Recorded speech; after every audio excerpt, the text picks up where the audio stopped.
O Brasil vai quebrar em 2027. Mano, esse é um dos principais assuntos que vem rondando aí o mercado financeiro nos últimos dias. É esse assunto aí que envolve diretamente a nossa economia. E há quem diga que o Brasil, a economia brasileira, vai quebrar aí em 2027, há quem diga que no máximo 2028. Por que que tantas pessoas, e inclusive pessoas importantes, estão falando isso daí recorrentemente? Basicamente porque quando a gente fala de economia brasileira, então a gente não tem como não citar a política fiscal que o governo vem adotando nos últimos tempos. E quando a gente fala de política fiscal, quando a gente fala de fiscal, então a gente está falando basicamente de contas públicas, entendeu? Contas públicas, gastos públicos. E como a gente consegue ver que o governo vem adotando uma política fiscal muito expansionista, ou seja, o governo vem gastando muito dinheiro. Então quando a gente fala desse assunto,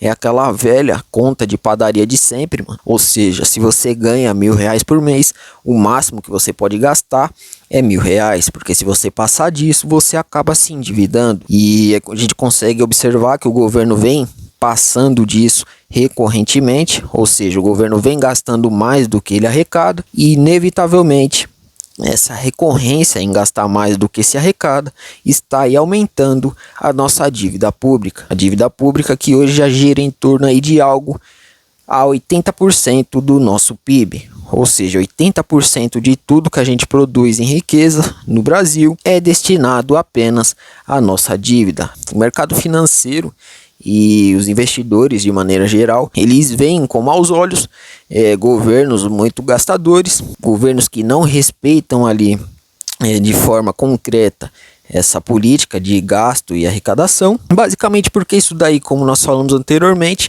aumenta a dívida do país, e aumentando a dívida do país, então fica mais perigoso você, como investidor, investir, colocar dinheiro ali naquele país. Ou seja, você não sabe se aquele país ali vai conseguir arcar com as contas dele no futuro, entendeu? Então imagina que você investe no Brasil, porém a dívida pública do Brasil vem aumentando recorrentemente, chega num ponto que o Brasil não consegue mais pagar essa dívida de tão alta que ela tá, e você que tem dinheiro no país, você acaba ali levando um calote, entendeu? Então existe até as agências de rating, né, que medem ali o risco país e mostra se é seguro ou não investir naquele país. E o que acontece?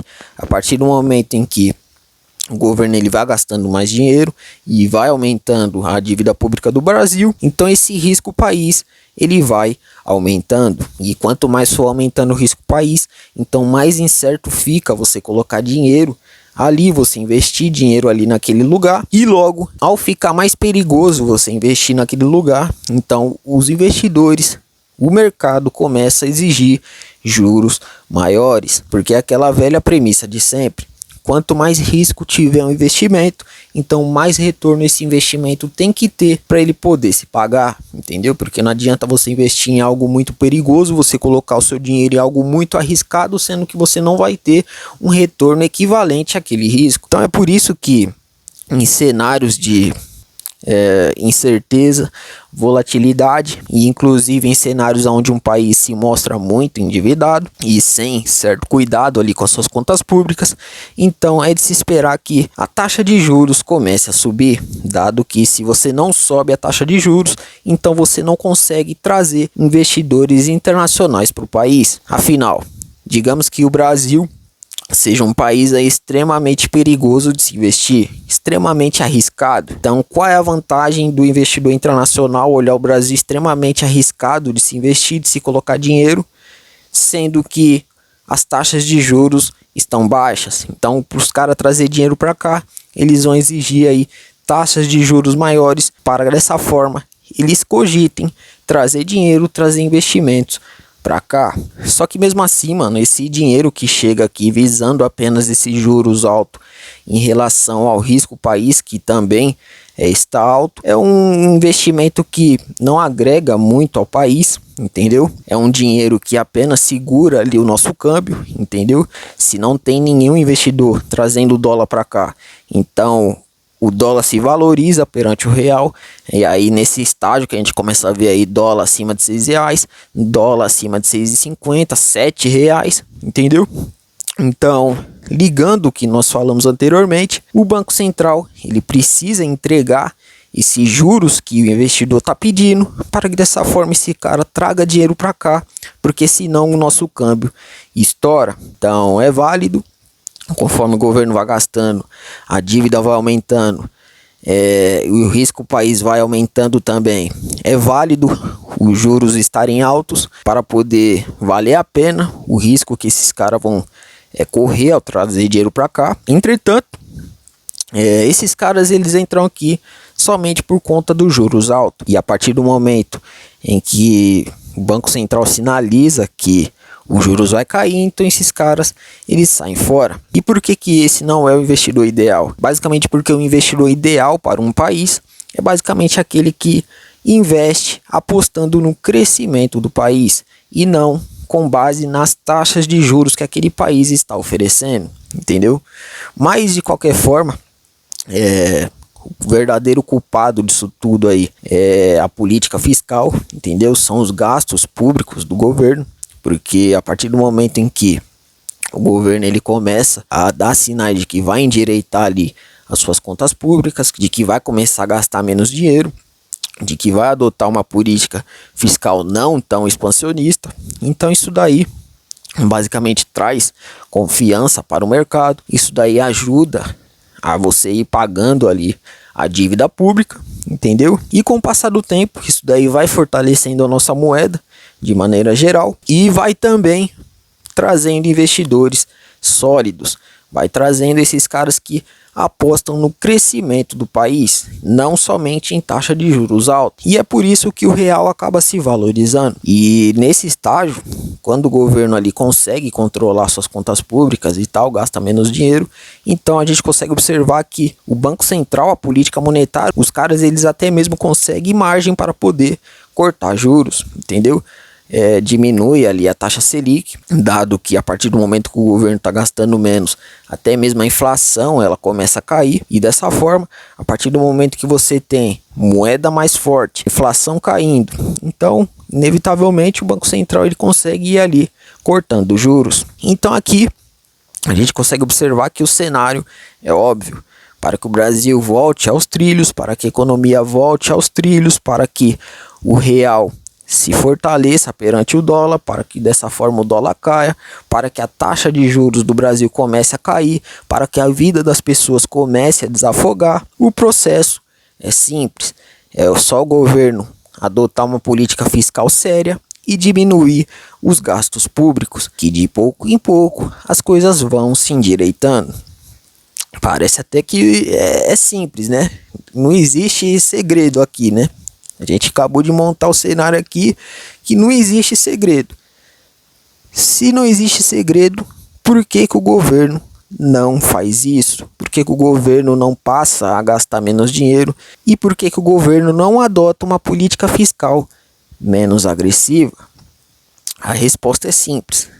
Popularidade. Popularidade é uma das principais coisas que faz o governo continuar gastando desenfreadamente. E o que que acontece, mano? A gente até falamos já sobre isso em alguns vídeos anteriores. Atualmente a popularidade do governo está baixa, entendeu?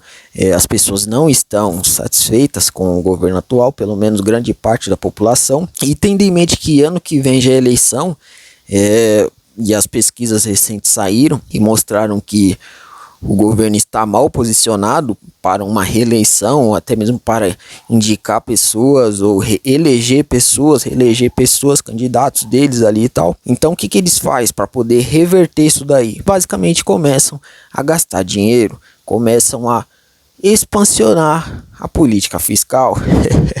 Ou seja, a partir do momento que você gasta mais dinheiro, então você está basicamente oferecendo isenções, está oferecendo aí programas sociais, você está oferecendo auxílios, e essas são coisas que aumentam a sua popularidade, entendeu? São coisas que melhoram aí a sua popularidade, são coisas que te posicionam de forma mais concreta aí para as eleições, entendeu? Então é por isso que a gente consegue observar, inclusive, que em épocas de eleições, o Brasil é um dos países que mais gastam dinheiro ao redor do mundo, entendeu? Então, ao redor do mundo inteiro, se tem época de eleição no Brasil, o Brasil sempre vai gastar mais dinheiro do que todo mundo. Basicamente porque em época de eleição, muito dinheiro é gasto para tentar reverter votos. E a partir do momento, mano, que o governo ele começa a gastar muito dinheiro, começa a adotar aí programas sociais, começa a basicamente distribuir dinheiro para a população, isso daí traz uma certa percepção para as pessoas de que a vida delas está melhorando. E essa percepção de que a vida está melhorando por conta disso daí, inclusive, aquecer a economia. Quanto mais o governo gasta, então mais aquecida a economia tende a estar, entendeu? Porque é dinheiro ali girando. Então, essa percepção toda de melhora tende a melhorar também a popularidade do governo. Então, se o governo para de gastar dinheiro, então tenha certeza que ele vai se tornar impopular. Da mesma forma que se um governo gastar dinheiro, se um governo adotar uma política fiscal expansionista, tenha certeza que ele tenderá a se tornar popular, entendeu? Então se você não gasta dinheiro, você é impopular. Se você gasta dinheiro, você é popular. Só que ligando tudo que a gente falou até aqui, se você não gasta dinheiro, você arruma a economia no médio a longo prazo, porém você se torna impopular no curto prazo. E se você gasta dinheiro, você acaba com a economia no médio a longo prazo, porém você se torna popular no curto prazo, entendeu? E tendo em mente que ano que vem a gente tem eleição, que lado você acha que o governo vai seguir? E observando isso daí, então especialistas do mercado financeiro e economistas de maneira geral estão prevendo que em 2027 a conta chega, entendeu? Porque é aquilo, não existe almoço grátis. Então, se você está gastando muito dinheiro, se você está adotando uma política fiscal expansionista durante muito tempo dentro da economia, não existe almoço grátis, uma hora ou outra a conta vai chegar. E muitos acreditam que a conta vai chegar em 2027 ou até mesmo em 2028. E a partir do momento que a conta chegar, então a gente consegue observar basicamente aí um colapso da economia brasileira, entendeu? Mas é basicamente isso daí. Contribui aí agora aí com sua parte, escrevendo aí o que você acha de tudo isso nos comentários. Já aproveita, já deixa aquele like no vídeo para nós, deixa aquela inscrição e vê outros vídeos do canal aí, porque tem vários vídeos decentes aqui no canal para você dar uma olhada, sempre falando sobre economia, finanças, negócios, investimentos, tudo que esteja relacionado a dinheiro. Se está relacionado a dinheiro, você já sabe que você vai encontrar aqui nesse canal. Então já se inscreve, deixa aquele like para nós e se junte a essa causa, porque juntos em breve você já sabe que nós seremos ricos.